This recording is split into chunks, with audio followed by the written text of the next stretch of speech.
Bonjour à tous et à toutes.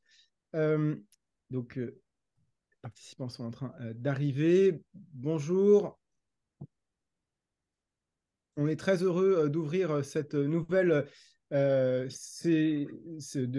année, pardon, cette nouvelle séquence de conférences et de débats organisés par PSSP. Bienvenue encore une fois à toutes et à tous celles et ceux qui se connectent.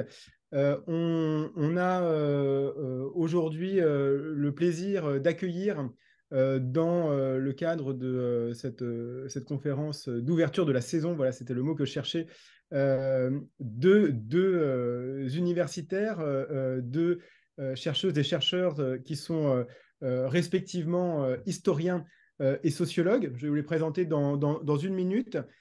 Mais juste avant, je profite de cette ouverture pour d'abord remercier les équipes, l'équipe du programme PSSP, et donc au premier rang desquels Rémi Guilhem, avec qui cette série de rencontres est organisée, ainsi que toutes les activités du programme.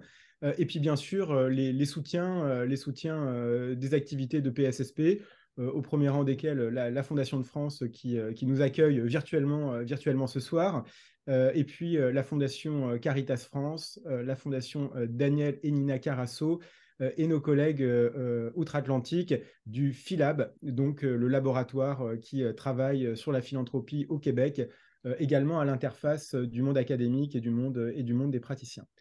Donc, on est ravis de vous retrouver et on peut déjà annoncer la prochaine séance qui aura lieu le 7 décembre, si je ne me trompe pas, au même horaire, 17 heures, et où il sera question d'un thème déjà travaillé à l'occasion de la publication d'un livre dirigé par Anne Monnier et Sylvain Lefebvre, Philanthropes en démocratie. On reposera la question des liens entre philanthropie et démocratie, mais cette fois à partir d'une contribution originale qui sera publié à ce moment-là, normalement, de Sylvain Lefebvre et moi-même en lien, en discussion très étroite avec notamment la Fondation de France. Et donc, on aura un débat structuré autour d'une contribution qui aura pu circuler, je pense, avant la présentation ou juste au moment de la présentation du 7 décembre. Je parle sous le contrôle d'Anne Cornillot de la Fondation de France.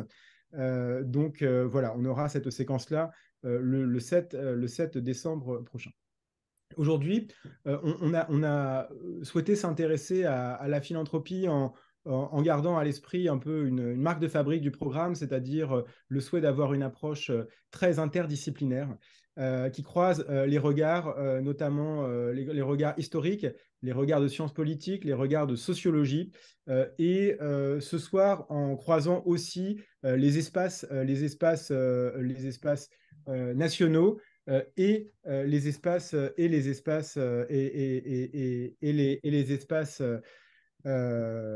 et plutôt les périodes, puisqu'on va avoir deux présentations. La première qui va être faite par Romain Huret. Donc Romain Huret est historien. Il a consacré de nombreux travaux à la connaissance ou à l'expertise sur la question de la pauvreté aux États-Unis. C'était notamment l'objet d'un ouvrage qui s'appelait La fin de la pauvreté, paru il y a quelques années, qui s'est intéressé également toujours sur le cas américain aux effets sociaux, aux révélateurs de l'ouragan Katrina, notamment, dans une autre contribution. Et Romain Huret, donc historien, directeur d'études à l'École des hautes études en sciences sociales et par ailleurs président de cette institution, a publié l'an dernier un ouvrage qui s'appelle Les millions de Monsieur Mellon, le capitalisme en procès aux États-Unis, donc cette fois sur la période de la première moitié du XXe siècle, dans laquelle la philanthropie, parmi d'autres éléments, constitue un révélateur de dynamiques sociales et politiques, économiques à l'œuvre dans le contexte qui est celui, on peut le rappeler, de l'émergence ou de l'avènement de philanthropes qui ont été surnommés à l'époque les barons voleurs, et donc d'une époque de questionnement sur la place de la richesse dans la société américaine très intense. Romain s'exprimera en premier, et ensuite nous aurons le plaisir d'écouter Anne Bory, Anne Bory, qui est sociologue, maîtresse de conférences à l'Université de Lille, membre de l'Institut universitaire de France. Encore une fois, si je fais des erreurs ou s'il y a des omissions trop graves, les intervenants et intervenantes le diront. Et Anne Bory, qui a une connaissance de très longue portée du secteur de la philanthropie, du mécénat, puisqu'elle avait consacré sa thèse. Peut-être tu pourras en dire un mot en ouverture de la présentation, que tes travaux portaient sur notamment les questions du mécénat d'entreprise et de la manière dont la générosité y était en quelque sorte insérée. C'est quelque chose qui passe en lien avec la conférence qu'avait donnée Laure Bérény il y a quelques semaines sur les managers de la diversité, comment est-ce qu'on intègre des préoccupations sociales à l'intérieur du monde l'entreprise, et en travaillant là aussi sur le cas de la France et des États-Unis. Et donc une connaissance de longue portée de cet objet philanthropique, avec des ramifications vers des travaux sur la question du travail, sur la question des modes de vie des classes populaires, notamment au sein du collectif Rosa Bonheur, qui a marqué une autre séquence de la carrière d'Anne Bory. Et enfin, Anne revient sur la question de la philanthropie, avec une des dernières livraisons d'une excellente revue qui s'appelle Genèse, un article sur la philanthropie familiale, au titre séduisant: Le bien ne fait pas de bruit, le bruit ne fait pas de bien, et qui interroge les normes de la sincérité dans cet univers social. Et donc, deux présentations qui s'appuient, comme c'est toujours le cas, sur des travaux de recherche empiriques, des travaux de recherche inscrits dans leurs disciplines respectives, mais qui ont vocation à pouvoir nourrir un débat entre les intervenants, et aussi évidemment avec les participants du séminaire. Donc, un immense merci à tous les deux. Je vais mettre en lien le livre et l'article d'Anne, en invitant les participants à aller plus loin dans les bibliographies très riches de nos deux collègues. Et Romain, si cela te va, je te passe la parole sans tarder pour ta J'ai présentation. combien de temps, Nicolas?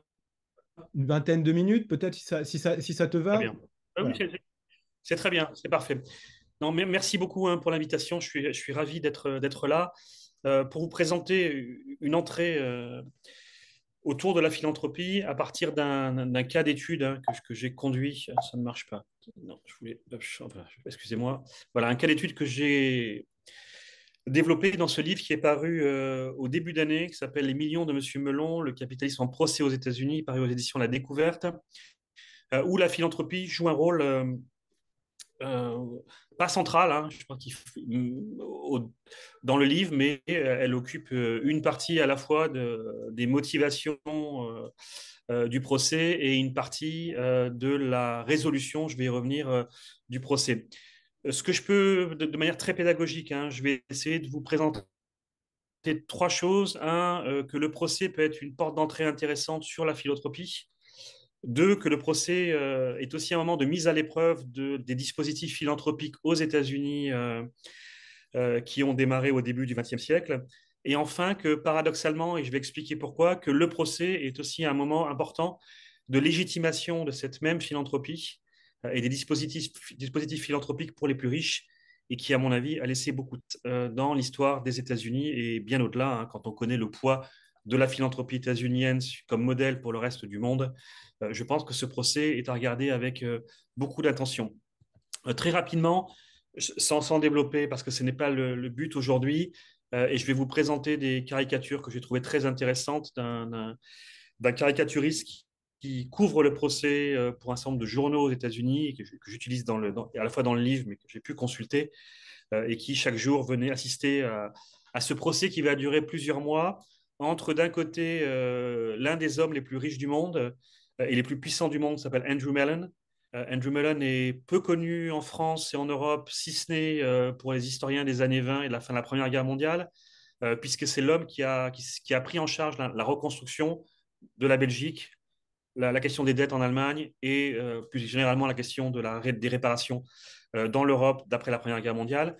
Aux États-Unis, il est très connu pour deux choses, à la fois pour avoir été ministre des Finances pendant 11 années, de 1920 à 1931, et ensuite pour avoir une fondation philanthropique aujourd'hui aux États-Unis qui arrose très largement beaucoup d'universités et de bibliothèques et de lieux aux États-Unis.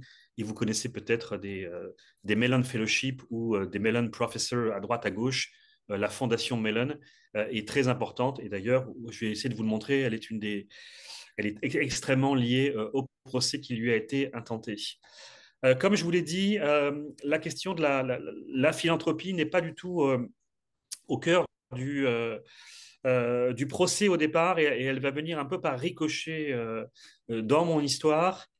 Et très rapidement, elle va fasciner. J'ai tout un chapitre sur la construction médiatique du procès et la façon dont l'opinion publique et les médias s'emparent du procès. Cette question-là philanthropique, qui n'est pas fondamentale d'une certaine manière pour l'État fédéral qui va porter plainte contre Andrew Mellon, et cette plainte conduira au procès pour évasion fiscale, la philanthropie va très vite, très important. Alors, qu'est-ce qu'on reproche à Mellon? Et je vais aller vraiment à l'essentiel et je vais être un petit peu rapide, mais ce n'est pas grave. On lui reproche d'avoir, dans une déclaration fiscale de 1931, soustrait un certain nombre de revenus et utilisé des dispositifs fiscaux légitimes de manière frauduleuse.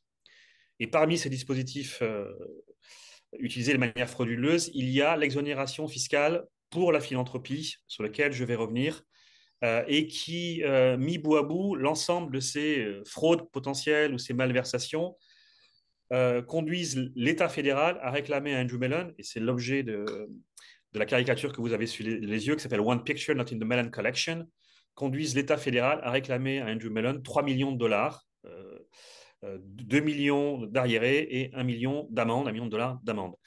Andrew Mellon conteste l'amende et donc va, et c'est un point très important du livre, accepte de se rendre au procès et d'expliquer l'ensemble des dispositifs qu'il a utilisés, dont le dispositif philanthropique sur lequel je vais revenir dans un instant. Alors peut-être pour aller à l'essentiel, et qui est la mise à l'épreuve du dispositif philanthropique, je vais vous montrer une dernière caricature, après j'arrêterai là, qui est ma préférée, que je trouve très intéressante et qui montre bien la dimension frauduleuse pour les New Dealers au pouvoir de l'usage des dispositifs philanthropiques. Vous avez un lieu que vous connaissez peut-être, il ressemble, si vous êtes allé à Washington, D.C., vous êtes peut-être allé à la National Gallery of Art, qui est gratuite, qui est publique, qui est sur le Mall de Washington, et vous avez des salles, des grandes salles comme celle-là. Et vous avez là le caricaturiste, s'appelle Daniel Fitzpatrick, qui présente la fondation philanthropique Andrew Mellon et les tableaux de cette fondation philanthropique, avec au centre de la pièce Andrew Mellon qui est seul et qui observe seul ces tableaux. Et c'est en cela que l'usage des dispositifs philanthropiques va devenir problématique, puisqu'on va reprocher à Mellon d'avoir oublié, dans sa déclaration fiscale de 1931, l'un des éléments clés du dispositif philanthropique, qui est la visibilité des tableaux. Puisque pour être considérés comme des objets philanthropiques, ils doivent être présentés au grand public et donc présentés à l'extérieur de maisons individuelles, de propriétés individuelles. Et donc, ce dessin que je vous laisse apprécier synthétise bien l'ensemble des débats qui vont avoir lieu au cours du procès qui va durer plusieurs mois et au cours duquel Mellon va s'expliquer sur le non-respect de l'usage philanthropique, puisqu'en effet, comme je vous le montrerai, ces tableaux sont restés à son domicile privé et dans une galerie de Washington où ils étaient conservés à la cave. Alors très rapidement, et on en discutera, sur l'ancrage bibliographique et sur l'ancrage par rapport à des thématiques autour de la philanthropie, je connais un peu, même si ce n'est pas du tout ma spécialité, les travaux sur la philanthropie, notamment la philanthropie états-unienne. J'ai été formé par Olivier Zins, qui a quand même beaucoup travaillé sur la philanthropie et qui a publié ce livre sur la philanthropie en Amérique. Donc, je connais bien je connais ses travaux et je connais ceux qu'il a pu synthétiser dans ce travail, où il a un argument assez fort sur la dimension religieuse et culturelle de la philanthropie. Et il cherche à prendre le contre-pied d'une littérature très critique, hein, voire hyper critique aux États-Unis. Je connais moins bien les travaux en France autour de la philanthropie et qui en a fait un instrument de l'impérialisme états-unien avec des ouvrages à charge contre la Fondation Ford ou une captation des richesses par les plus riches. Dans le livre, ce que j'ai essayé de faire, et c'est pour ça que j'aime bien le titre autour de la sincérité, c'est de montrer que cette lecture d'Olivier Zins, par exemple, hein, qui se veut hyper sincère, hein, où il adopte souvent le point de vue des millionnaires eux-mêmes et il adosse leur point de vue à une culture du don aux États-Unis, hein, qu'il cherche à rendre très populaire et comme un attribut des classes moyennes. Au cours du procès et pour les acteurs eux-mêmes, ce que j'ai trouvé très intéressant, c'est précisément la mise à l'épreuve de cette logique du don philanthropique et cette sincérité naturelle des donateurs, hein, avec un argument très fort qui émane de juristes de l'État fédéral et de spécialistes du fisc qui vont mettre en cause la sincérité d'Andrew Mellon dans l'acquisition des tableaux et dans la publicité qui va être faite de ces tableaux en évoquant, et c'est un point tout à fait essentiel, en évoquant précisément la fiscalité. C'est-à-dire que c'est une des premières fois, à ma connaissance, hein, et dans un livre publié il y a une dizaine d'années, j'avais beaucoup travaillé sur les mécanismes de résistance à l'impôt. C'est la première fois que j'observe de manière aussi précise l'adossement de la dynamique philanthropique à des enjeux fiscaux qui sont tout à fait essentiels, hein, pour les acteurs et les actrices du temps. Hein, on en reparlera peut-être, mais vu d'Europe, par exemple, et je vais revenir à l'Europe dans un instant en évoquant la procédure d'achat des tableaux, cet avantage fiscal qui est accordé aux millionnaires états-uniens, hein, fait beaucoup jaser en Europe et agace beaucoup des marchands d'art en Europe, hein, qui ont l'impression d'une asymétrie, hein, en termes euh, d'usage, hein, de la philanthropie et de bénéfices fiscaux que peuvent en tirer les millionnaires états-uniens. Alors, ce chapitre, hein, que je consacre à la philanthropie est intéressant parce qu'il met véritablement à l'épreuve l'ensemble des dispositifs philanthropiques. Il les met à l'épreuve d'une part en les rendant publics. Je pense que c'est un des premiers moments où une partie de la population, et j'ai beaucoup de passages où j'évoque la dimension cathartique et pédagogique du procès, hein, la population apprend l'existence de ces dispositifs philanthropiques et l'usage qui en est fait. Et pendant plus d'un mois, on va évoquer l'ensemble de la procédure, hein, qu'Andrew Mellon va utiliser pour créer sa fondation et l'usage fiscal qu'il va faire des tableaux. Et c'est la première fois que précisément ces deux éléments vont être débattus publiquement. D'un côté, l'exonération fiscale et de l'autre côté, l'accumulation de tableaux, hein, l'accumulation philanthropique, et qu'on va débattre publiquement de cette possibilité qui est faite à des millionnaires aux États-Unis de pouvoir se soustraire en quelque sorte à l'impôt en utilisant ce dispositif philanthropique. Et d'une certaine manière, c'est ce qui se dit beaucoup dans la presse au cours du procès, c'est de gagner sur les deux tableaux. C'est-à-dire que non seulement ils arrivent à soustraire une partie de leurs revenus au fisc, et dans le même temps, ils peuvent en déduire une partie supplémentaire de leur déclaration finale. Donc il y a une double avantage, hein, pour les millionnaires. Si vous connaissez l'histoire de la philanthropie aux États-Unis, vous savez que cet avantage a été négocié en 1913, hein, au moment de la mise en œuvre de l'impôt sur le revenu, hein, et les historiens de la fiscalité insistent beaucoup sur la négociation qui a eu lieu avec les plus riches citoyens aux États-Unis, hein, qui étaient les seuls alors à payer l'impôt sur le revenu, puisque les tranches d'imposition étaient extrêmement élevées. Et donc, dans le cadre de la négociation au Congrès, on va leur accorder cet avantage philanthropique qui coïncide avec l'apparition de la pratique chez les millionnaires états-uniens. Alors, très rapidement, un élément d'information qui est essentiel pour comprendre cette histoire de la publicité et de la non-publicité, qui est centrale dans le procès et centrale dans le litige qui est alors mis en œuvre. Andrew, la question que vous devez vous poser, c'est pourquoi finalement n'a-t-il pas vous souhaité mettre en avant ces tableaux et les rendre publics, hein, en allant au bout de la démarche qu'il avait initiée, en les déduisant de sa déclaration fiscale.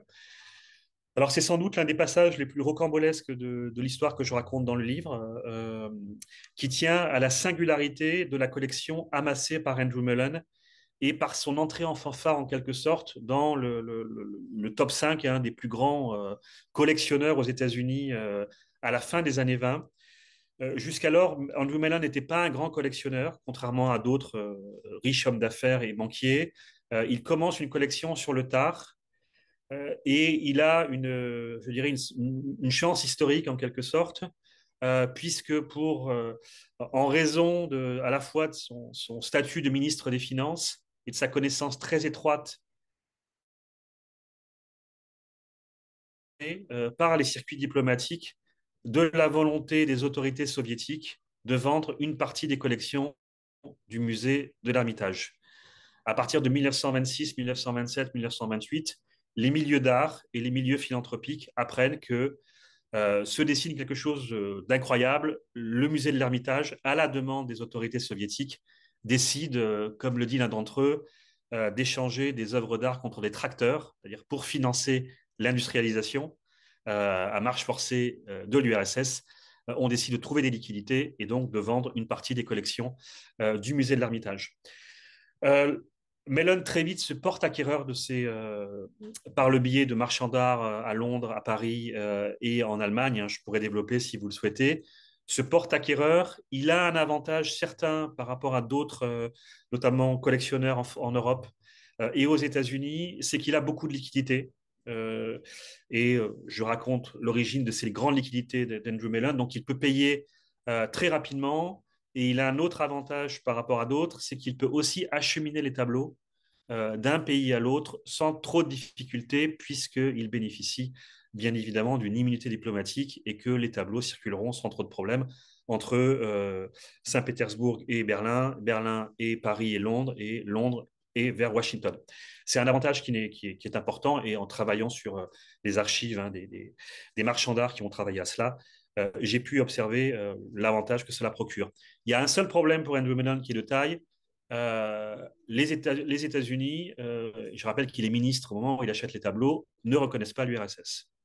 Donc on a une situation assez rocambolesque d'un ministre des Finances en exercice qui achète des tableaux à un pays qui n'est pas reconnu par son propre gouvernement, ce qui explique très largement la raison pour laquelle il ne peut pas rendre public l'achat des tableaux. Et jusqu'en 1934, hein, donc une année avant le procès, il niera officiellement et à plusieurs reprises d'avoir acheté ces tableaux. Donc ces tableaux sont gardés secrets, hein, l'achat est secret, ils sont gardés à son domicile et dans un musée spécifique. Alors ce que j'ai trouvé très intéressant pendant le procès, au-delà de tout ce récit très rocambolesque, hein, comme vous pouvez imaginer, puisque des marchands d'art viennent expliquer la procédure d'achat, des collectionneurs, des experts en peinture viennent également témoigner pendant le procès. Donc, quelque chose la salle du tribunal, de ce tribunal administratif se transforme en salle de classe autour du marché de l'art, hein, et des circuits d'achat des peintures. Ce que j'ai trouvé également intéressant, c'est qu'il y a pendant plusieurs jours une réflexion sur la valeur des tableaux et la valeur du marché de l'art en lien avec ces dispositifs et philanthropiques et fiscaux. Et c'est là sans doute qu'il y a les discussions les plus intéressantes de mon point de vue et qui renvoient, je pense, à les travaux que vous devez beaucoup mieux connaître que moi sur les liens entre philanthropie, marché de l'art et fiscalité, hein, où on débat pendant plusieurs heures, hein, de la valeur des tableaux et des déterminants économiques des tableaux, en insistant du côté d'Andrew Mellon sur l'exceptionnelle beauté et l'exceptionnelle rareté des tableaux. Un Raphaël vaut 1 million de dollars parce qu'il est rare, parce qu'il est d'une beauté stupéfiante et parce que la mise à disposition de ce type de tableau sur le marché est exceptionnelle, donc il vaut 1 million de dollars, alors que du côté des New Dealers, on va avancer l'argument fiscal, hein, et en montrant que cet avantage euh, fait dérailler en quelque sorte le marché de l'art, a des conséquences très importantes sur le marché de l'art, puisque cet avantage fiscal qui est accordé modifie complètement le marché de l'art en créant une surenchère, hein, sur la valeur des tableaux. Donc, pour aller à l'essentiel, on a une vraie mise à l'épreuve, hein, qui est très intéressante, que j'ai trouvé, hein, au cours du procès, et on a une véritable discussion à la fois sur le marché de l'art, à la fois sur la structuration économique et fiscale du marché de l'art et sur l'usage qui est fait de la philanthropie et la sincérité des philanthropes au cours du procès. Pour troisième point, et je m'arrêterai là pour laisser à Anne le temps de parler après moi et laisser du temps pour les questions. Ce qui est très intéressant pour le procès, et je mettrai de côté la résolution des autres euh, points litigieux qui sont reprochés par le fisc à Andrew Mellon. Si je resserre simplement sur cette question de la philanthropie, c'est sans doute un des points que je trouve essentiels dans le cadre de la résolution du conflit qui oppose ce millionnaire au fisc et qui va, à mon avis, laisser des traces, comme je l'ai dit, importantes sur la, le fonctionnement de la philanthropie aux États-Unis et l'usage qui en est fait par les plus riches. Là, très rapidement, et c'est un point pour en avoir beaucoup parlé à des spécialistes du droit administratif, c'est un point qui a beaucoup perturbé les spécialistes français à qui j'ai parlé, puisque le procès qui est intenté est un procès devant un tribunal administratif. Normalement, c'est la règle lorsqu'il y a un contentieux administratif entre un contribuable malhonnête ou potentiellement malhonnête et le fisc, les autorités politiques n'interviennent pas. Dans le cas de ce procès, et le procès s'achève en février 1936, donc il dure environ un an avec des pauses qui sont liées à des demandes de compléments d'information de part et d'autre. Le procès s'achève en février 1936 et à la fin de la 1936, Andrew Mellon prend une décision assez étonnante qui est liée à la réélection du président Roosevelt, qui est réélu et donc il n'y a pas d'espoir d'avoir un président républicain qui lui prendrait la suite. Andrew Mellon prend la décision de court-circuiter le tribunal administratif et d'écrire au président Roosevelt pour lui demander un rendez-vous et pour trouver un arrangement après coup, ce qui est hors des cadres. Habituellement, l'arrangement, il a lieu en France, il a lieu à Bercy, il a lieu partout, mais il a lieu avant, jamais après. Là, Mellon écrit une lettre que j'ai retrouvée avec ses avocats et il demande à rencontrer Roosevelt pour lui faire une proposition qui est une proposition très simple pour éviter toute difficulté concernant l'usage du dispositif philanthropique et une éventuelle condamnation à payer une amende parce qu'il n'a pas utilisé correctement cet usage. Il s'engage à donner à la nation états-unienne ses tableaux, sa collection exceptionnelle acquise au musée de l'Ermitage, dont la valeur est estimée à 19 millions de dollars, donc une somme considérable pour l'époque, à financer un musée à Washington, D.C., à financer la construction du musée et à confier la gestion du musée à sa fondation philanthropique et aux trustees de la fondation qui prendraient en charge le musée. La rencontre a lieu le 26 décembre, le lendemain de Noël, entre les deux hommes, et ils vont décider, de manière, à nouveau, je le répète, assez étonnante au regard du droit administratif et du droit fiscal. Roosevelt va accepter la donation des tableaux, et je vous livre la fin du livre, une partie de la fin du livre, en émettant une seule condition, il refuse que le musée s'appelle Mellon Gallery of Art, et comme vous le savez, si vous êtes allé à Washington, il s'appelle National Gallery of Art.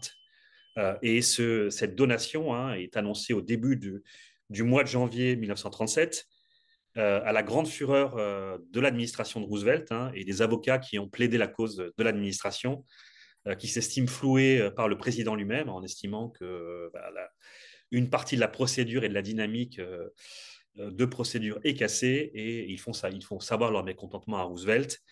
Mais peu importe, la donation est validée par le Congrès au printemps 1937. Et vous le savez, la National Gallery of Art sera inaugurée, et c'est là-dessus que je conclus mon livre, sera inaugurée en 1941, quelques mois avant Pearl Harbor, en mars 1941. Roosevelt fera un discours assez rooseveltien où il oubliera de signaler le procès qui s'est déroulé pendant plus de 2 ans, et il remerciera le généreux bienfaiteur qui a été Andrew Mellon, qui a donné à la nation de manière très sincère, dira Roosevelt, si on reprend cette thématique de la sincérité, ces tableaux à la nation. Pourquoi est-ce que c'est intéressant si on lance une discussion? sur la résolution du conflit, il va y avoir deux moyens de résoudre le conflit, hein, historiquement, de résoudre ce contentieux, pas le conflit, mais le conflit entre Mellon et l'administration fiscale. Il y a deux dispositifs qui vont être mis en avant par les New Dealers. Un, euh, cette légitimation de la philanthropie qui va être forte. On accepte le dispositif de don, qu'il accepte le don et l'impose à son administration et ensuite le valide devant le grand public, hein. Et j'ai pu observer, en ayant regardé de près ces choses-là et en ayant travaillé sur la suite de, comment dire, les conséquences sur la fiscalité du procès, on voit très bien que beaucoup d'hommes d'affaires, hein, vont créer après le procès, hein, des fondations philanthropiques en estimant que c'est un moyen sans doute euh, de se prémunir contre toute contestation ou contrôle trop strict du fisc aux États-Unis. Ça, c'est la, et c'est intéressant si on met en lien avec l'autre forme de résolution du conflit, qui va être une demande très forte d'augmentation des impôts pour les plus riches et de limitation des niches fiscales. C'est le deuxième point qui va être mis en avant pour résoudre ce conflit entre Mellon et le fisc, hein, et qui va être généralisé sous la forme de loi en 35, 36 et 37.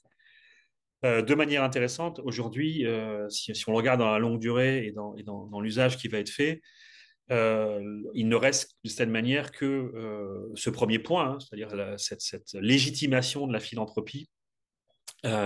Et on observe que le deuxième point, c'est-à-dire un impôt très progressif, hein, sur le revenu, hein, comme Piketty l'a montré, hein, à savoir des taux d'imposition extrêmement élevés pour les plus riches. Finalement, cette solution qui va être proposée, elle va aller décroissant aux États-Unis, hein, avec une décision qui va rapidement être mise en place par les économistes, hein, qui va être de préférer la taxation des classes moyennes plutôt que de cibler seulement les plus riches aux États-Unis. Dernière chose, et je m'arrêterai là, la décision rooseveltienne, elle est assez étonnante, assez surprenante. C'est-à-dire comment est-ce ce court-circuitage de l'ensemble de l'administration est tout à fait étonnant. Et c'est là sans doute où le livre de Zinz ou d'autres, hein, vous avez peut-être d'autres explications à m'apporter. Même si c'est trop tard, le livre est sorti.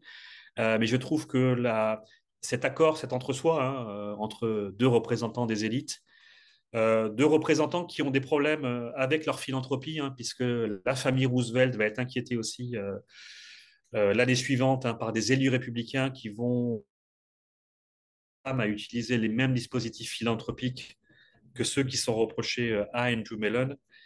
Il y a finalement un arrangement entre deux représentants des élites aux États-Unis, un arrangement très secret et très discret pour faire valider ces dispositifs philanthropiques qui rejoignent d'une certaine manière certains des arguments d'Olivier Zinz, hein, même si je pense que il me semble très important, et ça, j'aimerais bien en débattre avec vous, que les recherches sur la philanthropie, pardon, intègrent davantage, hein, ces dynamiques fiscales et les dynamiques qu'elles peuvent créer sur les marchés de l'art ou sur les structurations du capitalisme contemporain. Voilà, je m'arrête là. J'espère ne pas avoir été trop long. En tout cas, je vous remercie beaucoup pour votre attention. Merci beaucoup. Merci, merci infiniment, Romain. C'est passionnant parce que tu nous projettes dans un cas. Voilà, je pense qu'en raisonnement en sciences sociales, ça passe souvent par des cas comme ça très concrets dont les enjeux sont tirés, les fils sont explicités, et on touche des questions très très générales à partir voilà, d'une séquence, et là en l'occurrence d'un procès. Et juste deux remarques avant de donner la parole à Anne Bory. La première, c'est que tu l'as dit tout à l'heure en ouverture, la philanthropie n'est pas centrale dans ton propos, dans ton livre. Et je crois que c'est pas du tout c'est pas du tout un inconvénient. Je dirais même que c'est quelque chose qui est tout à fait délibéré et central dans les approches qu'on essaye de développer dans ce programme ou voilà, dans des communautés de recherche sur cet objet. C'est de bien rappeler que la philanthropie appartient à une société, qu'elle en révèle des caractéristiques, qu'elle en révèle des processus, et que c'est à ce titre-là qu'elle est intéressante aussi. Elle est intéressante, bien sûr, parce qu'elle a des enjeux, des caractéristiques organisationnelles, institutionnelles, des interactions avec la fiscalité, avec tout un ensemble de secteurs. Évidemment, le mécénat, par exemple, a eu des effets sur la structuration du monde artistique français au cours des 30 dernières années, c'est une évidence. Mais voilà, ce qui pourrait paraître un inconvénient est en réalité un atout analytique ou un atout dans la recherche, parce que ça évite d'isoler la recherche sur le secteur ou de cet objet, finalement, des dynamiques plus larges, des objets plus larges que se donnent les sciences sociales, la fiscalité, l'État, les transformations du capitalisme et des formes de légitimation, pour n'aborder que quelques-uns des aspects que tu as évoqués dans ta présentation.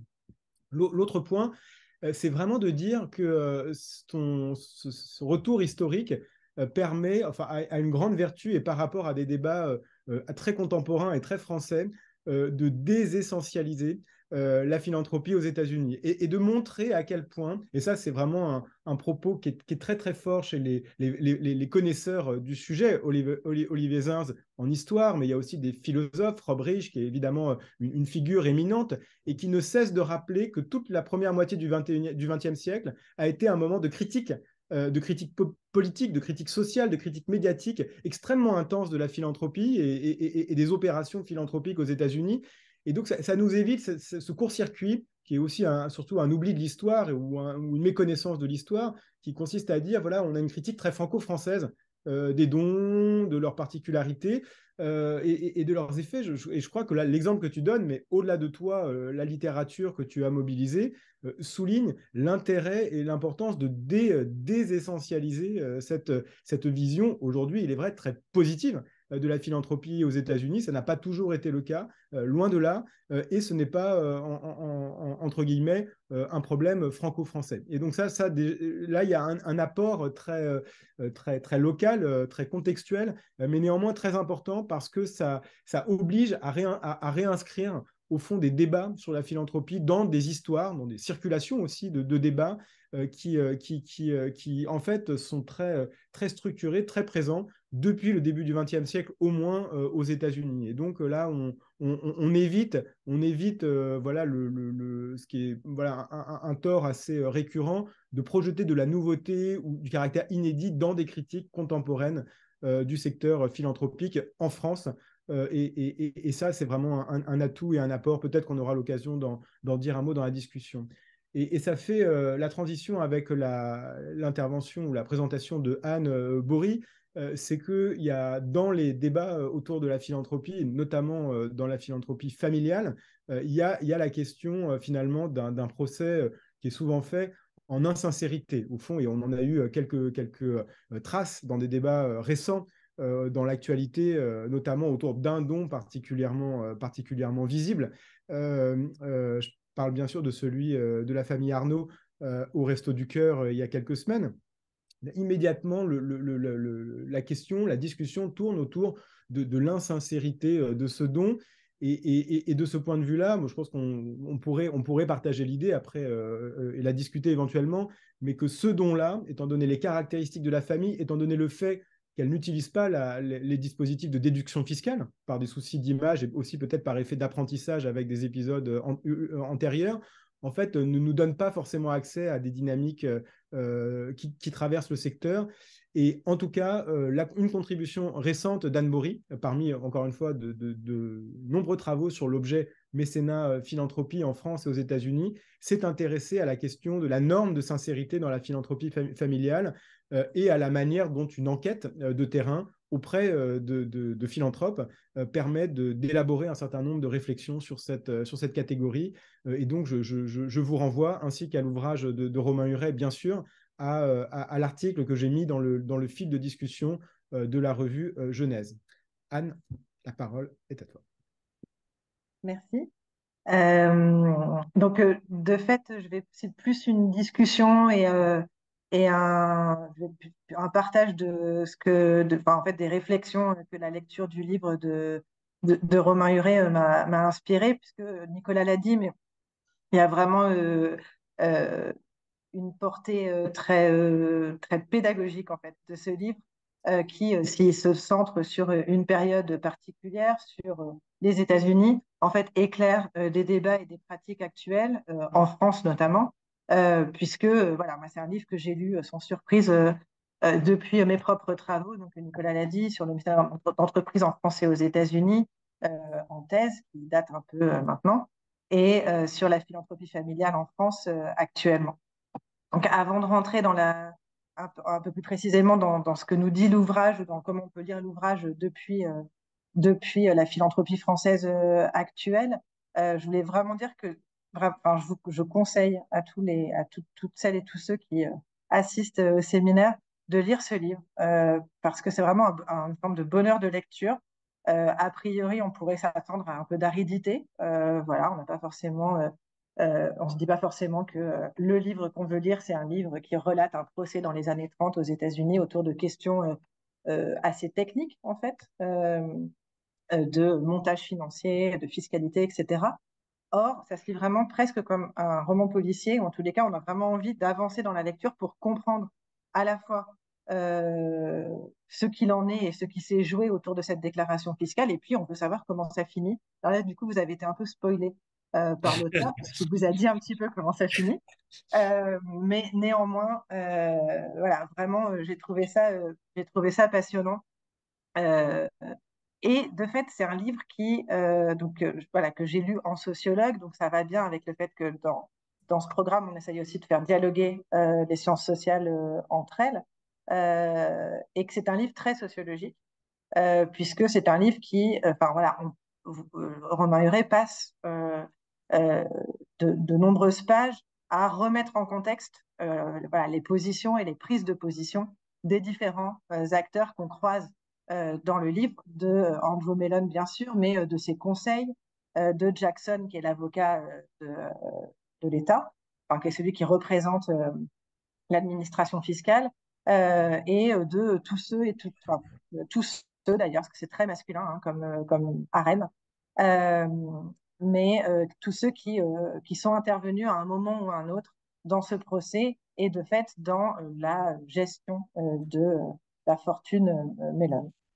Donc, ce qui est très sociologique aussi, en fait, quand on regarde, enfin, quand on lit ce livre et quand on s'intéresse à ce procès, c'est que c'est vraiment un procès sur l'écart entre discours et pratique, qui est quand même une question qu'on pose très souvent dans les enquêtes en sciences sociales, et avec en filigrane la question de l'intentionnalité, qui est une question donc très compliquée à résoudre, on met souvent de côté et qui d'ailleurs est pas forcément la plus intéressante, mais là on sent bien qu'il y a un enjeu autour de ça qui est très fort pour savoir que voulait vraiment Mellon en se saisissant de tel et tel type de dispositif.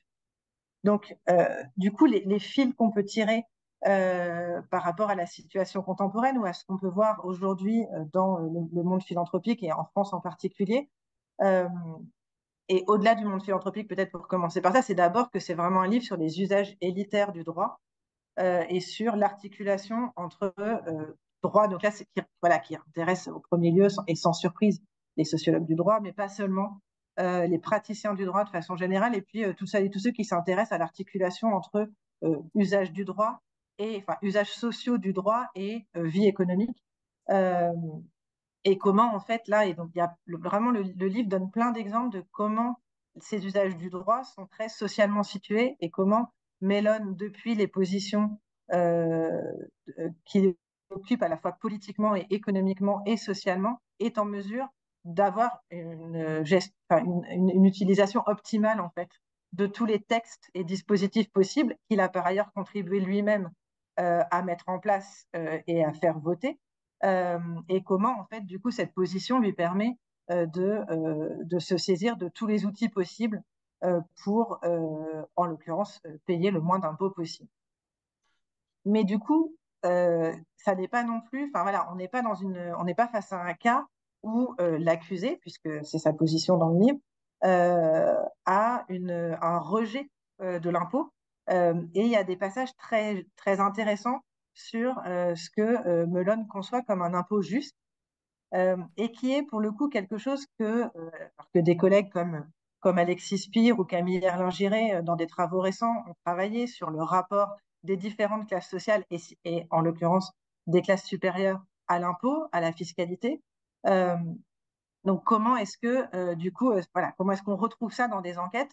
Et Nicolas, dans le livre qu'il a publié récemment, ou moi, dans mes travaux, effectivement, on rencontre cette question sur les usages de la fiscalité par les philanthropes, et qui est un usage massif, au sens où les dispositifs fiscaux sont très souvent saisis et utilisés, mais qui n'est pas du tout assorti systématiquement d'un rejet de l'impôt, mais plutôt d'un discours souvent assez construit sur qu'est-ce que c'est justement un impôt juste, qu'est-ce qui fait qu'il est légitime de payer moins d'impôts alors que l'on en paye déjà beaucoup, ou plutôt, puisque l'on en paye déjà beaucoup, il n'est pas illégitime d'en payer un peu moins, et d'en payer un peu moins en contribuant par des voies privées à l'intérêt général. Euh, et en fait, effectivement, Nicolas dit, ça permet de désessentialiser ce qu'on peut voir aujourd'hui. C'est que, en fait, on est à la fois sur des représentations et des modes de légitimation qui sont très, très proches de ce qu'on peut aujourd'hui lire, entendre, voire discuter avec des philanthropes contemporains. Et la façon que Mellon et ses conseils, mais dont Mellon particulièrement justifie l'usage des dispositifs fiscaux autour de la philanthropie et ce qu'il conçoit comme un impôt juste, en fait, est assez proche de ce qu'on peut aujourd'hui rencontrer. L'autre trait qui est assez frappant, et qui a été évoqué, là, il y a eu une série d'émissions sur France Culture la semaine dernière sur la philanthropie, et il y a eu notamment un épisode avec Anne Monnier et Olivier Zinz, et c'est Anne Monnier qui rappelait à quel point est-ce que la philanthropie est un miroir des changements, des évolutions du capitalisme. C'est très présent dans le livre, c'est même central, hein. Romain Huret revient à plusieurs reprises sur à quel point est-ce que ce qui se passe dans ce procès, ce procès est aussi le procès des évolutions du capitalisme, de la concentration des capitaux, de l'explosion de certaines fortunes, et de l'apparition de ce que Sorokin a pu appeler des castes, en tous les cas de formes de richesse familiale par héritage, ayant des développements tout à fait considérables.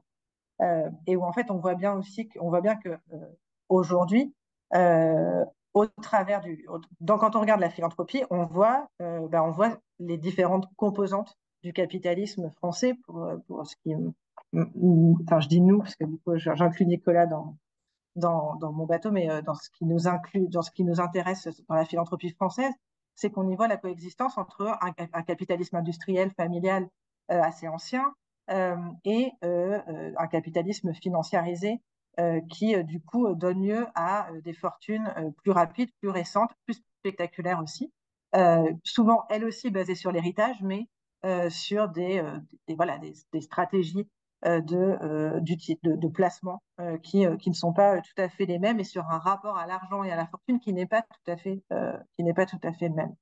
Donc on voit bien, et on le voit clairement dans le livre, et puis voilà, ça nous parle, quoi. Comment est-ce que étudier la philanthropie, enfin voilà, comment la philanthropie est à la fois un produit, un miroir, un symptôme, un outil de reproduction pour le capitalisme, et c'est tout ça à la fois. Et comment est-ce que du coup, effectivement, Romain Huret a dit, attention, j'ai pas écrit un livre sur la philanthropie, du coup vous allez être un peu déçus. Ben non, pas du tout, parce que voilà, précisément, c'est parce que c'est un livre sur le capitalisme états-unien des années 20 et 30 que c'est intéressant que la philanthropie arrive au centre de ce procès. Euh, on voit aussi comment est-ce que, du coup, les questions d'héritage, de transmission sont elles aussi centrales, puisque l'un des dispositifs qui est attaqué ou dont les usages sont critiqués, c'est celui du trust, donc la transmission de la fortune de Mellon à ses deux enfants. Euh, et on voit déjà, j'allais dire, comment est-ce que, alors pas tellement au travers du cas de Mellon, qui est pas dans la négation de l'héritage paternel, donc il a hérité d'une banque, hein, avec son frère, avec une fratrie nombreuse, mais dont il s'occupait avec l'un de ses frères. Mais où en fait, on voit aujourd'hui, c'est encore quelque chose voilà, cette question autour de l'héritage et à quel point est-ce qu'il est compliqué pour les philanthropes, mais bien plus largement pour les riches, pour le dire comme ça, aujourd'hui, d'assumer l'héritage. Euh, et qu'en fait, l'invisibilisation de l'héritage, avec Nicolas, on nous a fait écouter un extrait d'intervention d'une des voix de la philanthropie française la semaine dernière, donc dans l'émission de France Culture, où du coup, en gros, elle mettait en avant le fait que les philanthropes français aujourd'hui sont des gens qui ne sont pas des héritiers, ce qui est loin d'être vrai. Euh, mais voilà, du coup, on voit, dans le livre, je trouve ça aussi très intéressant, cette façon dont la légitimité de l'héritage est très fortement contestée par l'administration Roosevelt et par la presse de l'époque. Euh, et puis, sans trop de surprise, effectivement, la question de la sincérité du don est essentielle dans ce procès. Et là aussi, on voit des arguments qui sont des arguments aujourd'hui, enfin, qui sont des éléments du débat qui sont très présents aujourd'hui sur le fait voilà, du jeu compliqué autour de la publicité du don, ne pas en faire publicité euh, et ne pas du tout en faire publicité est presque aussi comment dire, suspect que d'en faire trop publicité, ou en tous les cas ne sert pas forcément la cause philanthropique. Comment est-ce que le fait de ne pas donner son nom est mis en avant comme un gage de sincérité, mais comme en même temps le fait de ne pas avoir avancé suffisamment vite sur la création de ce musée lui est reproché et vu plutôt comme une preuve de sa volonté de ne pas mettre à disposition du public les œuvres acquises. Euh, donc voilà, pour l'ensemble de ces raisons, il y a vraiment c'est plus que des échos, c'est que voilà, il y a vraiment des éléments structurants du débat contemporain qui sont déjà là dans ce procès. Euh, et, et là, il y a une dimension à laquelle je ne m'attendais pas du tout, c'est l'importance et au début du livre, Romain Huré reprend cette expression de main invisible du capitalisme. C'est que ce procès est parsemé de figures d'intermédiaires, de comptables, d'avocats, d'experts, de conseils, de marchands d'art, etc., qui en fait apparaissent comme des figures complètement centrales du fonctionnement capitaliste, tout en étant des figures tout à fait invisibles la plupart du temps, mais vers lesquelles, et il y a aussi un jeu autour de ça dans le procès, de délégation de responsabilité. Voilà, une des défenses de Mellon, c'est de dire cette déclaration fiscale de 1931, je ne l'ai jamais, je l'ai à peine signée, on l'a signée pour moi, on l'a faite pour moi, j'ai délégué. Et donc il y a là quelque chose aussi de très intéressant.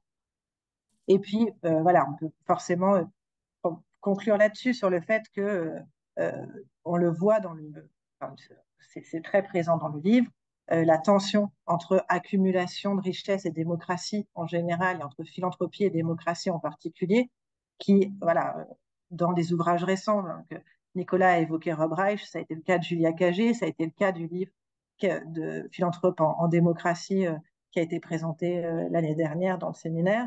Voilà, cette question, elle est cruciale, elle est très épineuse dans le cas de ce procès.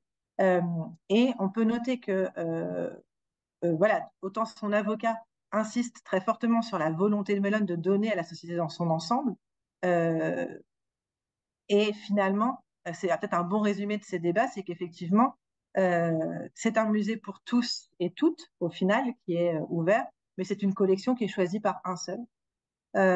Et que c'est peut-être ça le résumé en tout cas, une bonne illustration des débats que pose l'articulation entre philanthropie et démocratie sur qui choisit et qui décide de ce qui constitue un bien commun. Ouais, merci infiniment Anne pour cet hybride entre une discussion d'ouvrage et une série de propositions substantielles sur l'objet. Donc c'est un tour de force réalisé. Alors je ne sais pas s'il y a déjà des remarques, des questions, des discussions qui émergent de la salle où il y a à la fois des collègues académiques, mais aussi des praticiens, des praticiennes qui sont présents. Le temps, donc n'hésitez pas, hein, c'est vraiment un dialogue très, très ouvert, très libre, comme d'habitude. Peut-être pour laisser voilà, la première question advenir, revenir vers Romain Huret avec juste un rebond sur quelque chose que tu as dit sur le caractère voilà, très, très hyper critique finalement d'une partie de la littérature sur la philanthropie contemporaine telle que tu l'aperçois évidemment. Hein, personne ne peut revendiquer une quelconque exhaustivité sur la lecture de ce véritable voilà, secteur et secteur de production aussi académique en tant que tel.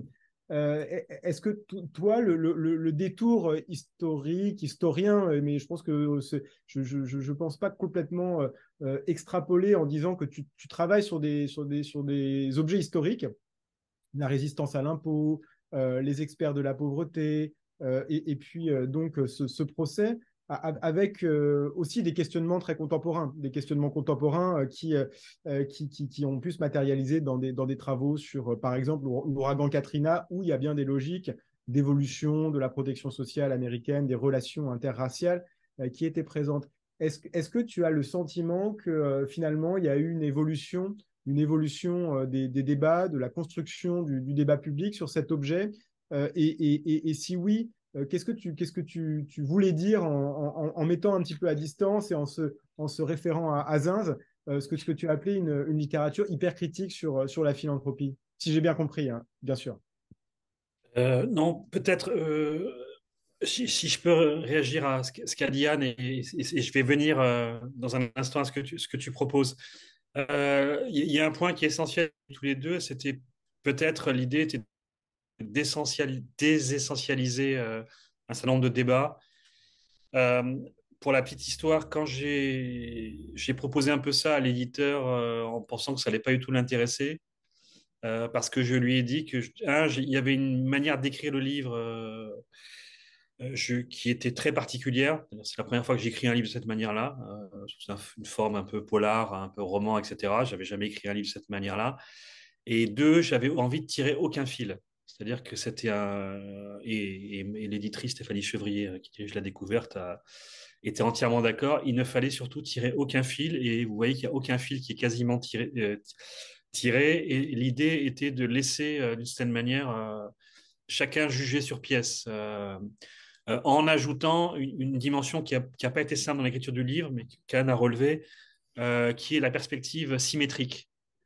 C'est-à-dire que j'ai voulu avoir les deux points de vue en quelque sorte, c'est-à-dire de construire les chapitres qui étaient des chapitres complètement symétriques en faisant entendre des points de vue euh, euh, antagonistes. Et la forme procès aide à cet antagonisme. Hein. Mais par exemple, Anne, tu as évoqué l'impôt juste. C'était un point, c'était quelque chose qui, pour moi qui était très important de faire entendre aussi la voix d'individus qui sont assez peu présents finalement dans la littérature hypercritique sur la Fondation Ford ou sur d'autres où on est dans une littérature à charge ou sur une intentionnalité à charge. Là, je trouvais intéressant de faire entendre d'avoir cette juxtaposition en quelque sorte de discours. Alors c'est vrai que c'est très facile là avec mon objet parce que mon objet il est contradictoire puisque c'est un procès et donc j'avais les deux systématiquement les deux versants hein, d'un même problème de la philanthropie, du capitalisme, de tous les déclinaisons problématiques. J'avais à chaque fois une version antagoniste, mais c'était vraiment un choix qui a été fait de conserver cette symétrie et de ne pas trancher en quelque sorte. Même dans la conclusion, il n'y a pas, je ne parle pas de Bolloré, je ne parle pas de Arnaud. Il y avait un vrai refus de le faire en laissant, en fermant sur lui-même l'épisode en quelque sorte. Voilà, vous avez là une littérature, vous avez une histoire, vous avez quelque chose qui s'est produit dans les années 30 et vous en faites ce que vous voulez finalement par rapport à aujourd'hui. Alors en tête, ce que moi j'avais, et c'est pour ça que la désessentialisation me semble importante, je suis un peu gêné toujours par une littérature très axée sur l'émergence du néolibéralisme contemporain et l'apparition dans l'histoire du capitalisme, l'histoire de la philanthropie ou l'histoire de la fiscalité d'outils, de dispositifs qui seraient tout à coup apparus au milieu des années 70 et qui auraient profondément transformé les mondes de l'art, de la philanthropie, des élites, etc. Je trouvais intéressant de faire ce retour en arrière historique et de montrer que des séries de problématiques auxquelles nous sommes confrontés comme chercheurs, chercheuses et citoyens sont des problématiques très anciennes, très encastrées les unes dans les autres, en lien avec la question du capitalisme, et qu'il était très important voilà, pour le coup, de vraiment désessentialiser les choses en montrant que la dynamique, elle existe peut-être, mais en tout cas, elle est ancienne et elle renvoie à des structures anciennes du capitalisme, de la philanthropie, du monde des élites, et que sans cette perspective-là, on n'arrive pas du tout à comprendre ce qui est en train de se jouer. Ça ne veut pas dire que des choses différentes se passent. Je crois que y compris les dispositifs philanthropiques et fiscaux d'Andrew Mellon, n'auraient rien à voir aujourd'hui. Je pense que je ne suis pas spécialiste, mais que Bernard Arnault ou d'autres ont d'autres dispositifs fiscaux et philanthropiques et non pas cette espèce de truc très rudimentaire où il a deux, trois avocats à ses côtés. Aujourd'hui, il y a d'autres moyens. On a évoqué la question de la délégation des responsabilités. Je pense qu'aujourd'hui, il y a des entreprises qui font ça très bien et qui permettent aux plus riches de déléguer de manière très anonyme. Ensuite, il y a peut-être un autre point qui a été évoqué au départ de l'intervention d'Anne sur ce qui lit tous les chapitres du livre. Je pense à la question du droit. Et pour moi, elle est essentielle. Et à nouveau, pour livrer un secret de fabrique, ce livre a pris 10 ans. Ça fait 10 ans que je l'ai commencé. Et à plusieurs reprises, je l'ai abandonné en disant que ça ne marchait pas de toute façon, qu'il n'y avait pas suffisamment de portes et il n'y avait pas suffisamment de liens entre les chapitres. Peut-être un article suffirait. Et finalement, et je dois avouer ma dette pour l'ouvrage de Katharina Pistor, que vous connaissez sans doute, sur droit et inégalité. Et c'est vrai qu'en lisant cet ouvrage-là, pour celles et ceux qui ne connaissent pas, donc c'est une collègue juriste qui a fait un ouvrage extrêmement intéressant qui montre la place centrale du droit dans la détermination de la valeur des objets. Et elle nous dit très simplement que pour comprendre les dynamiques du capitalisme, d'accumulation de richesses, il faut avoir en tête cet élément essentiel qui est le droit, qui détermine la valeur des biens, que ce soit le droit administratif, le droit fiscal. Et sans avoir en tête cet élément-là, on ne comprend pas. On comprend pas la première phase d'accumulation au XVIIIe siècle ou des phases plus récentes. Et finalement, ce qui a vraiment déterminé, ce qui a noué ensemble les chapitres, je le dis dans l'introduction, c'est cet élément-là. Ce qui faisait sens à tous les chapitres, c'est la question du droit. Et du droit, et surtout que Mellon lui-même a dit le droit pendant un temps, pendant 11 années, il dit le droit fiscal. Et ce qui fait sens au final et ce qui explique. Et tous les débats prenaient leur sens par rapport à cela. Le débat sur je l'ai dit rapidement, mais le débat sur la philanthropie et la valeur des tableaux, ce qui est en jeu, c'est la question de qu'est-ce qui détermine la valeur. Et ce que les New Dealers disent, c'est le droit fiscal qui détermine la valeur des tableaux, en fait. C'est parce qu'il y a ce droit-là, parce que vous avez le droit aujourd'hui de faire un usage philanthropique des tableaux et parce qu'il y a un droit fiscal favorable, que ces tableaux ont cette valeur-là. Et donc, finalement, tout tournait autour de cette question centrale du droit, de l'usage du droit et du rapport des élites au droit, qui permet finalement de donner naissance à tout ça. Et donc, ce que je voulais faire, moi,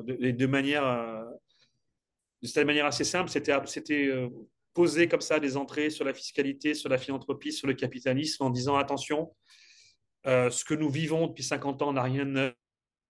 Il y a des choix qui ont été faits, il y a des dispositifs fiscaux qui ont été mis en place. Il y a des moments aussi où ces dispositifs ont été débattus publiquement, ce qui est aussi une question essentielle pour les sociologues et pour toutes les sciences sociales. Pourquoi à un moment la philanthropie en 1935 devient un problème dans l'espace public et pourquoi elle l'est beaucoup moins aujourd'hui aux États-Unis. Elle est pratiquement en grande partie invisibilisée comme débat public. Elle est légitime, acceptée et de moins en moins combattue. Et vous avez beaucoup travaillé là-dessus. Donc ça m'intéressait de voir quelles étaient les conditions de production finalement d'un débat public autour de ces questions fondamentales que sont l'héritage, la transmission de richesses, la valeur des tableaux, etc. etc. Merci beaucoup. Est-ce qu'il y a dans la salle virtuelle des remarques ou des questions? ou des réactions? Oui. Je poursuis. Je poursuis. Il y a deux éléments de discussion et qui vont rebondir vers Anne, et je me tourne encore vers toi, Romain, pour essayer d'explorer deux aspects qui, moi, m'ont frappé. Alors, je partage à la lecture le sentiment que tu ne fermes pas l'interprétation sur le cas. Tu nous donnes voilà, la présentation des éléments, d'une conclusion, et chacun est libre finalement d'en tirer les leçons en fonction de sa position de lecteur. Il y a quand même un point que tu soulignes et qui est très frappant et qu'on peut retrouver aussi là pour le coup en risquant la transposition, mais c'est aussi l'exercice de sortir d'un ouvrage pour le faire dialoguer avec d'autres contextes. C'est de dire finalement il y a eu deux héritages. Il y a eu deux héritages de la période, en tout cas du New Deal, sur la question de la fiscalité et de la fiscalité qui était à la fois la légitimation du don à l'issue d'un certain nombre de controverses dont tu restitues une particulièrement. Et puis, il y a eu cette question de la taxation qui est venue et qui a structuré complètement jusque-là, pour le coup, jusqu'au début des années 70. Il y a eu un vrai basculement à partir du début des années 80 sur les taux marginaux d'imposition aux États-Unis. Et ça, c'est une histoire qui est maintenant extrêmement bien documentée. Mais du coup, on a quand même l'impression d'avoir aujourd'hui, d'être face à un contexte où certes les problématiques sont anciennes, mais où néanmoins il y a une dissymétrie qui s'est créée entre les deux pôles qui allaient de concert quelque part dans ce moment de régulation du capitalisme juste avant la Seconde Guerre mondiale. Donc ça serait une première chose, serait de se demander si c'est une lecture que tu partages, le fait que quelque part ça marchait sur deux jambes, parce qu'il y avait la fiscalité qui a été très progressive et la légitimation de la philanthropie qui sont allées de pair, et que malgré tout, aujourd'hui, cet équilibre, ou en tout cas cette solution, cet ensemble de solutions a évolué, et dans quel sens tu interpréterais cette évolution? Parce que là, ça nous donne quand même le regard rétrospectif, nous donne la possibilité de saisir un peu quels sont les paramètres qui ont bougé et lesquels ont changé. Et l'autre point, mais là pour le coup, très lié à la période du New Deal, qui a quand même été très travaillé, évidemment, par tous les gens qui se sont intéressés à ce qui s'est passé dans la position, enfin, dans la création de la sécurité sociale américaine, qu'on appelle le Social Security Act, et qui date vraiment de cette période des années 20-30, et qui était l'idée, qui est très, pour le coup, très étrangère à la culture française de la protection sociale, qui était l'idée de dire qu'il y a un compromis, en fait, entre des régulations, des impulsions étatiques, et puis une mise en responsabilité des acteurs du capitalisme. Et donc, notamment, quand on est aux États-Unis, c'est à travers son entreprise, son organisation, qu'on a accès notamment à une assurance santé ou quelque chose comme ça. Et donc, est-ce que tu irais jusqu'à dire, tu vois, je te pousse un tout petit peu en dehors des frontières de la thèse ou du livre, mais est-ce que tu dirais que là aussi, il y a quand même des compromis qui ont été élaborés autour sur ce procès, sur le traitement de l'usage des dispositifs fiscaux, qui nous disent quelque chose, finalement, dont aux États-Unis, les pouvoirs publics et les pouvoirs économiques ou un certain nombre de groupes ont réglé leurs relations, et puis peut-être d'évoquer l'évolution de cette relation dans les décennies dans lesquelles on est entré à partir des années 70 et 80. Merci beaucoup, Nicolas. Non, peut-être pour te répondre, je pense que ce qui lie les deux questions, c'est la manière dont les acteurs, hein, parce que ça a été dit, c'est essentiellement des hommes, hein, qui sont aux manettes dans les années 30, voient le stade particulier du capitalisme dans les années 20 et les années 30. Et il y a un mot qui revient tout le temps, c'est le mot de bigness, qui est essentiel pour comprendre ce qui va jouer, ce qui se joue dans le début des années 30, et qui est construit dans les années 1910-1920, et qui insiste sur le gigantisme du capitalisme. C'est-à-dire que le capitalisme aurait atteint un niveau absolument inattendu aux États-Unis, qui serait ce stade bigness, hein, et il y a un personnage que vous connaissez peut-être, hein, qui est le chef de la Cour suprême, hein, qui s'appelle Louis Brandeis, hein, qui est une personnalité juridique, le bas d'inter des années 30, et qui exerce une influence, une aura intellectuelle considérable sur les juristes et les intellectuels et les réformateurs. Et il passe son temps à dire, c'est pas le capitalisme en soi qui est problématique, et ça rejoint les interrogations que tu poses. Ce qui est problématique, c'est ce nouveau stade du capitalisme, ce stade gigantesque. Et il n'y a aucune inclinaison socialiste chez Brandeis et chez la plupart des New Dealers, hein. En revanche, il y a une volonté de mettre un terme de manière très forte à ce stade ce gigantisme du capitalisme. Et le procès, d'ailleurs, un des éléments du procès, hein, va être pour beaucoup d'Américains de découvrir ce stade gigantesque du capitalisme. C'est-à-dire qu'ils découvrent quelque chose qu'ils ne connaissaient pas, la concentration des années 20, qui va être rendu possible par des dispositifs fiscaux qui sont débattus d'ailleurs pendant le procès.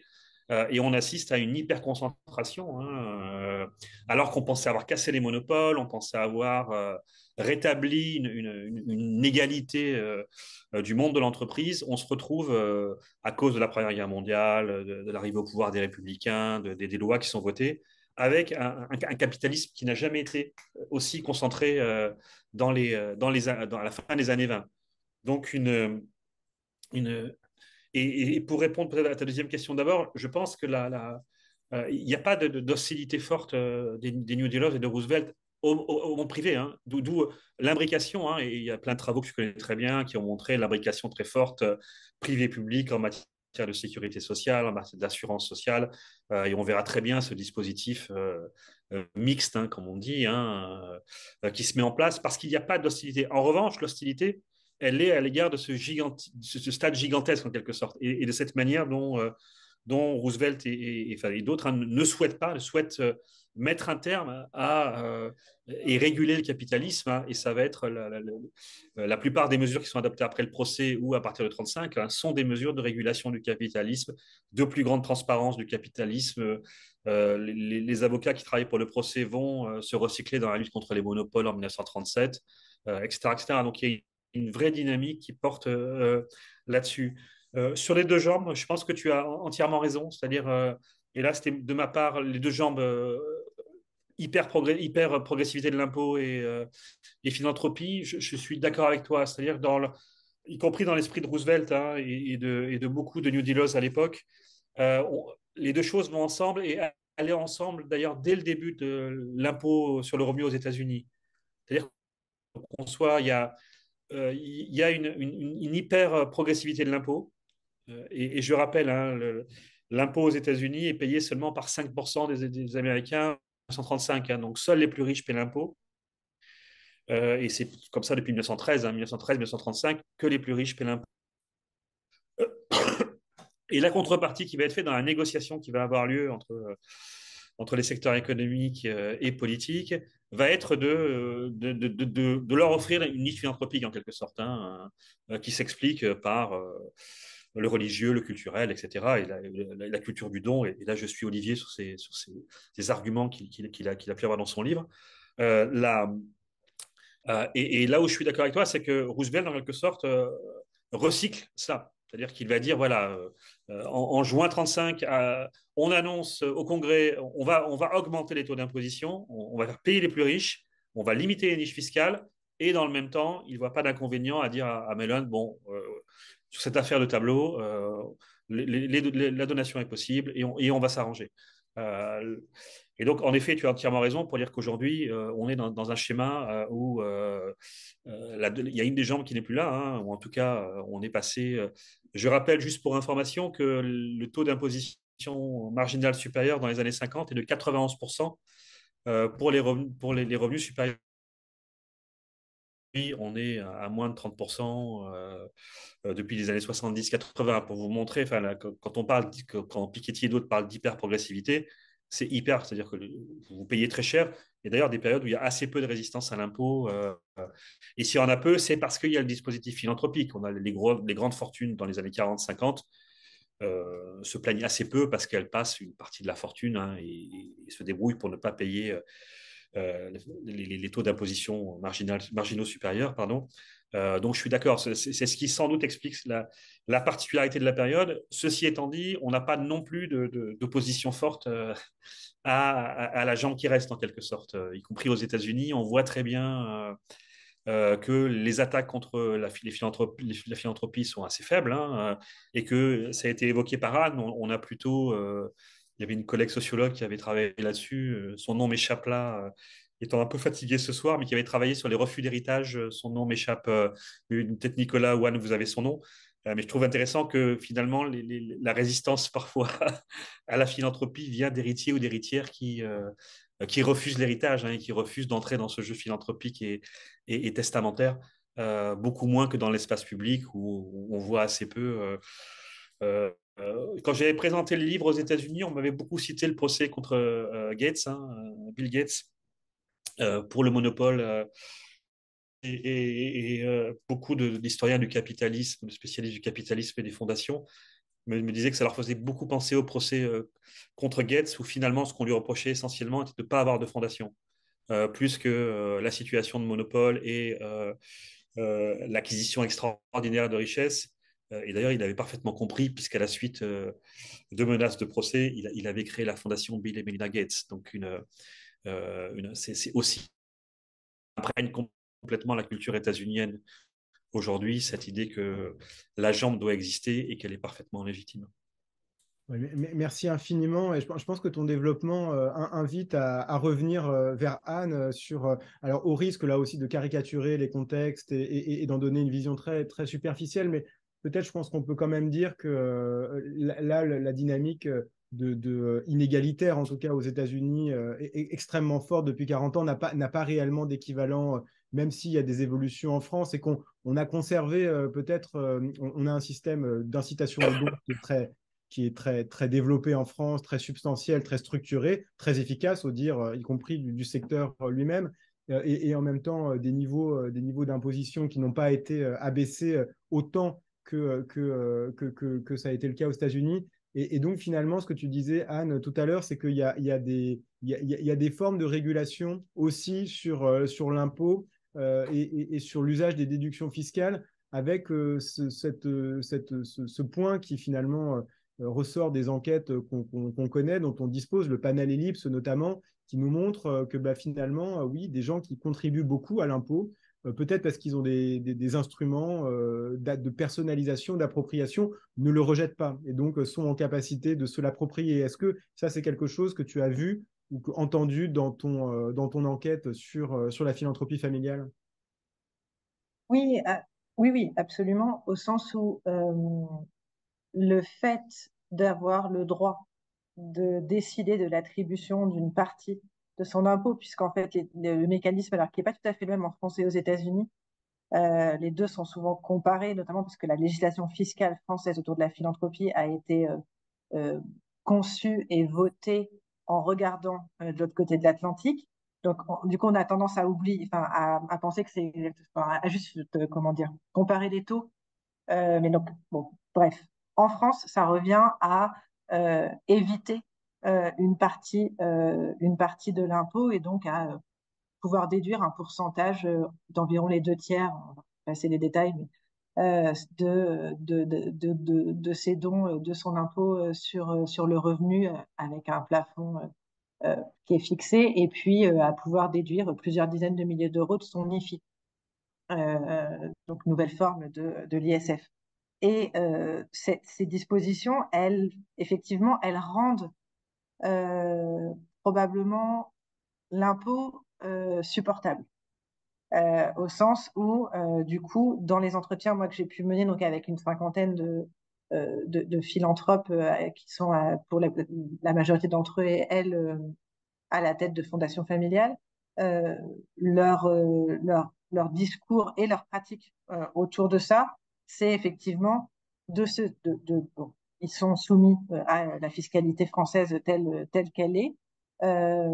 Ils s'y plient de relative bonne grâce, tout en, un peu comme Melon le fait, hein, se saisissant de l'ensemble des dispositifs fiscaux qui permettent de payer un peu moins. Donc ça peut passer, enfin, donc là-dessus, il y a des spécialistes de ces questions. Je pense notamment à Clément Carbonnier ou à Michael Zemmour sur les politiques socio-fiscales, qui expliquent qu'il y a, voilà, il y a tout un éventail de dispositions qui sont offertes pour déduire de ces impôts, notamment les salaires versés en relation avec les soins donnés aux enfants et au domicile de façon générale.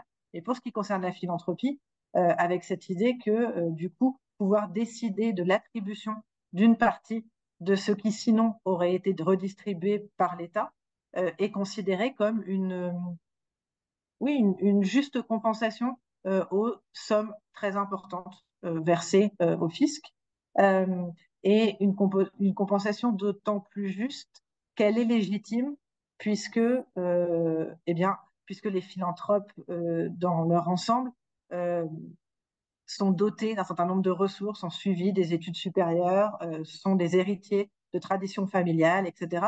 Enfin, sont détenteurs de tout un tas de ressources qui leur donnent le sentiment que par ailleurs, ils et elles sont bien placés pour décider d'une bonne attribution de ces fonds, et d'une attribution qui sera bénéfique à l'ensemble de la société, ou en tous les cas aux groupes vulnérables qui, pour eux et pour elles, sont prioritaires.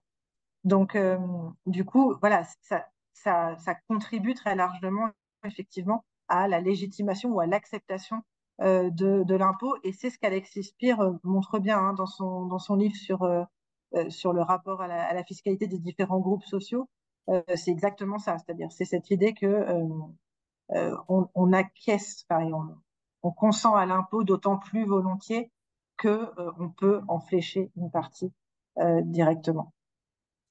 Et je me permets juste d'ajouter que par ailleurs, l'utilisation des dispositifs fiscaux est en soi un enjeu de débat et de distinction important dans le monde de la philanthropie, que se contenter de donner pile poil ce qui correspond aux plafonds fiscaux est relativement mal vu, et qu'en revanche, pouvoir dire que l'on donne plus que ce que l'on a droit de déduire apparaît significativement comme un gage de sincérité, euh, et comme le signe que on se saisit de ces dispositifs pour donner plus, et que ça n'est pas ces dispositifs qui font que l'on donne.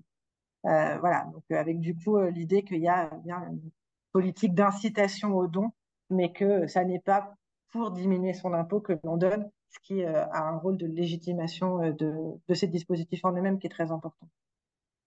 Oui, merci. Effectivement, il y a deux idées là qui sont centrales et sur lesquelles on va peut-être conclure cette discussion. C'est la première, c'est qu'il y a des frontières, on pourrait le dire, il y a des frontières morales qui se jouent aussi autour de ces questions de déduction.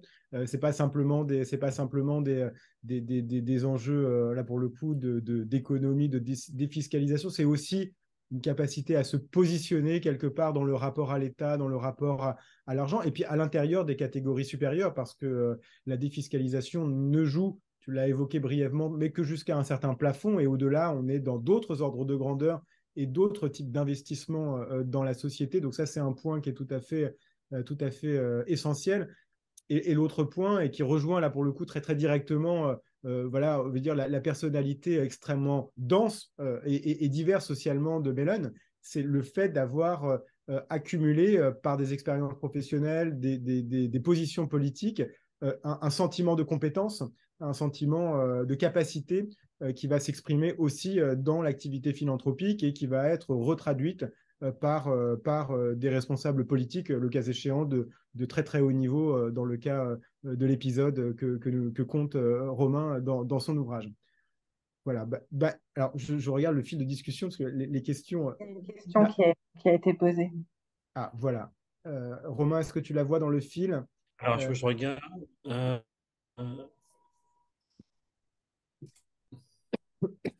De qui fait-on le procès? Du banquier ou du secrétaire au Trésor? c'est toute la question euh, ben du citoyen, de toute façon. C'est une dimension que j'aborde dans le livre. Hein. La déclaration fiscale est est un acte privé, hein, dont la publicité d'ailleurs pose question, hein, dans les années 20, hein, puisque pendant 2 années, je ne le savais pas, et de 1926, les élus du Congrès obtiennent la publicité des déclarations d'impôts, hein, aux États-Unis, ce qui va provoquer une grande colère de la part d'Andrew Mellon, qui ne supporte pas ça, l'idée que la déclaration fiscale soit publique. Et pendant le procès, il est furieux parce que sa déclaration, parce qu'on a des données.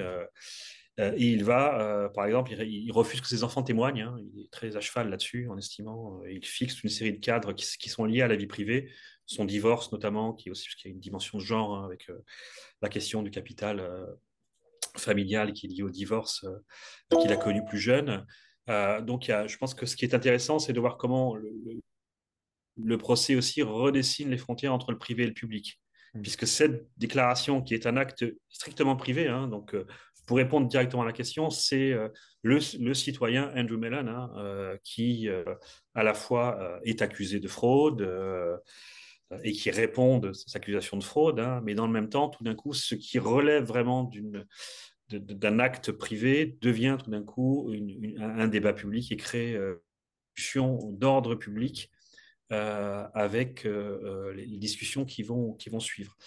Ensuite, ce qui va être reproché, et c'est là que la question est très intéressante, c'est qu'on voit très bien que le procès va aussi poser un problème qui est tout à fait légitime dans une démocratie, c'est la responsabilité politique, hein, de millionnaires dans une démocratie. Et un des enjeux du procès va être la manière dont il va se déposséder, hein, à partir du moment où il devient ministre des Finances, de ses affaires. Et la déclaration fiscale qui est mise en cause, hein, montre qu'il a encore des liens assez étroits avec ses propres affaires et que, bien évidemment, dans ces conditions, la moindre mesure, et les New Dealers vont faire la liste, hein, de tous les cas problématiques, la moindre mesure qu'il peut prendre, hein, en tant que ministre des Finances a des conséquences sur son propre capital, hein, et on lui reproche, hein, très ouvertement pendant le procès d'avoir utilisé sa position comme secrétaire du Trésor pour enrichir le citoyen Mellon, hein, et d'avoir utilisé ses réseaux diplomatiques, politiques, industriels, etc., au fur et à mesure des années 20. Et on montre bien que le capital, son capital en 1920, n'a plus rien à voir avec le capital en 1931 et que toute une série de lois ont permis d'accroître très largement le capital.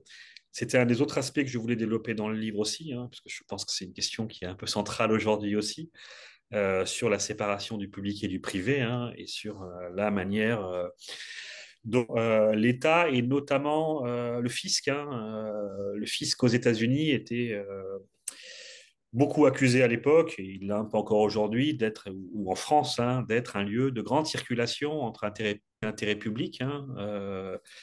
L'une des conséquences du procès va être c'est ce que disent les New Dealers, de purger, hein, le ministère des Finances, puisque on fait observer alors que les meilleurs fiscalistes en exercice dans les années 30 sont d'anciens cadres du ministère des Finances, et donc les hommes d'affaires tissent des liens très étroits au moment de la discussion sur les déclarations d'impôts et les montants d'imposition avec des fiscalistes, hein, et repèrent des fiscalistes. Andrew Mellon, d'ailleurs, lui-même, hein, recrute un fiscaliste, hein, pour gérer ses intérêts privés au sein du ministère des Finances, qu'il considère comme le plus brillant de sa génération, hein, et dont je parle dans le livre, et qu'il va recruter pour gérer sa fortune privée. Il ira même jusqu'à lui accorder un bureau à l'intérieur du ministère des Finances, qui est juste à côté du sien. Donc, on a un ancien cadre du ministère des Finances qui occupe un bureau à côté du ministre des Finances pour gérer sa fortune privée. Donc, bien évidemment, le scandale rend, hein, à ce moment-là, et suscite beaucoup d'interrogations. Et de façon, et avec des données que j'ai pu retrouver, c'est parce que j'ai beaucoup travaillé sur une littérature grise, hein, qui est liée à l'apparition de. Et Anne y a fait allusion sur les petites mains du capitalisme. C'est aussi un moment où apparaissent, hein, des métiers qu'on d'auditeurs, des métiers de fiscalistes, etc., avec des revues, et puis une formation universitaire. Hein, tout ça est neuf, hein, puisque la fiscalité date de 1913.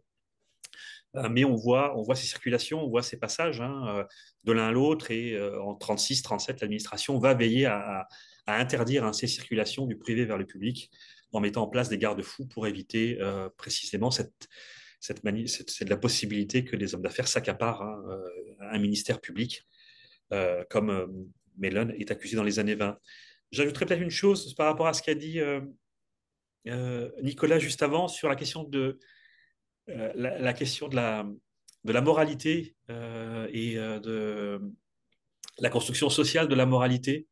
Je l'ai un peu évoqué dans le livre, mais je trouve que c'est un élément qui est très intéressant et j'ai veillé en accumulant des témoignages, enfin, des témoignages pendant le procès, on voit très bien la manière dont les frontières entre le licite et ce qui est moral et ce qui ne l'est pas évoluent beaucoup entre les années 20 et les années 30. Et il y a quelque chose d'assez pathétique à voir Andrew Mellon finalement se retrouver euh, prisonnier en quelque sorte de cadres de pensée hérités des années 20 et ne pas comprendre que le monde où il se retrouve 10 ans plus tard n'a plus rien à voir. Je cite ce qui est sans doute son plus grand ratage en matière de relations publiques. Et il a sans doute été très mal conseillé par ses avocats qui n'arrivent plus à le contrôler tellement il parle pendant le procès. Mais il explique par exemple qu'il n'a jamais touché de salaire de toute sa vie, sauf lorsqu'il était ministre des Finances. Et il le dit avec énormément de fierté. Il est très fier de dire: je n'ai jamais touché un salaire de ma vie et je n'ai fait fortune, ma fortune ne repose que sur mes investissements. Et il le dit publiquement, il est très fier de le dire. Il le dit d'ailleurs après aux journalistes en répétant la même phrase. Donc je pense qu'il y a pensé. Et c'est un désastre absolu pour lui, hein, le lendemain dans la presse, puisqu'on va le comparer à un bankster, hein, ce néologisme qui est créé entre banquiers et gangsters, hein, en expliquant que les banquiers, depuis des années, jouent avec l'argent des Américains, jouent avec l'actionnariat, et ont conduit au désastre de 1929, hein, au krach boursier. Et ce que je trouve très intéressant, c'est précisément, c'est toujours très difficile pour des sciences sociales d'arriver à mesurer les déplacements des catégories morales, hein, et la manière dont ces frontières bougent. Hein. Là, on voit très bien la manière dont lui-même n'est pas conscient, et ses avocats non plus, que les frontières ont bougé. Et ce qui était acceptable 10 ans plus tôt ne l'est plus du tout, et que personne ne peut entendre qu'une fortune telle que la sienne est finalement due simplement à des investissements et des actions en bourse, et n'a plus rien à voir avec l'activité salariée telle que les Américains la connaissaient. Bah, merci infiniment pour voilà, cette remise en perspective assez générale qui, je crois, illustre parfaitement à la fois sur le cas que tu as donné, voilà, de ce fiscaliste qui agit à titre privé dans le bureau, dans un bureau public. D'une part, ça matérialise ta démarche, je trouve, de manière extrêmement éclairante. Et puis, on voit les fils du dialogue entre les sciences sociales, l'histoire, le droit. La sociologie et donc ces présentations sont vraiment très illustratives du type de démarche qu'on essaye de mener. Et donc un immense merci à toi Romain, un immense merci à toi Anne pour vos présentations, vos interventions. Et puis voilà, qui seront à disposition de toutes celles et ceux qui pourront les consulter sur nos supports sur le web. Et puis donc rendez-vous le 7 décembre pour une nouvelle réflexion sur la philanthropie et démocratie, problème dont les enjeux ont été évoqués à plusieurs reprises. Merci infiniment à tous les deux et bonne soirée à toutes et à tous. Merci à tous. Merci. Bonne soirée à vous. Au revoir. Bonne Merci, au soirée. revoir. Au revoir.